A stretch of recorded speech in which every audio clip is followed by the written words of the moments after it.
200 100 தானே இப்போ சொன்னீங்க. ஒன்றியா சொன்னேன், என்ன சொன்னா 100 ஒன்று சொல்ல யாரும் வாங்கி போக மாட்டாங்க.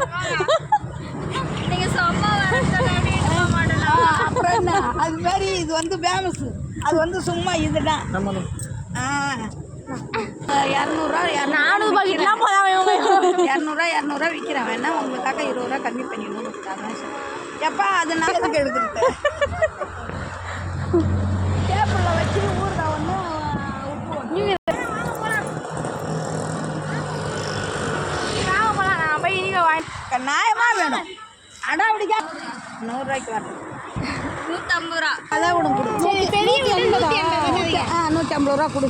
சரி போ, உங்கள்கிட்ட என்ன பேசினே இருக்கிறதுக்கு. 150 ரூபா தேடி என்னது 150 ரூபாய்க்கு சித்தி வந்துருவே சித்திரா. ஜாயிண்ட்டுக்கு இது பூசி கையில் கேஷ் ஏமாற்றி கொடுத்துருவீங்க. ஏமாற்றலாம் ஏமா கொடுக்குறேன்.